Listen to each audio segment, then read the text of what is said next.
রাত্রি পেরোলেই কালী পুজো। কালী পুজোয় চারিদিক সেজে উঠেছে লাইটে।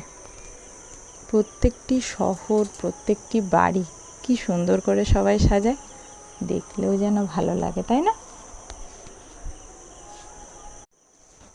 আমাদের বাড়ির সামনে এই পুজো হয়, আর পুজোটি আমার খুব ভালো লাগে।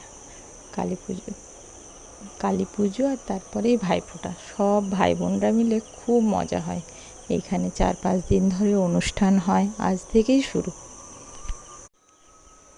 সবার কালী পুজো খুব খুব খুব ভালো কাটুক, খুব আনন্দে কাটুক। সবাই খুব ভালো থেকো, সুস্থ থেকো, সাবধানে থেকো। যদি আমার ভিডিওটা ভালো লাগে সাবস্ক্রাইব করে পাশে থেকো। আসি তাহলে, গুড নাইট।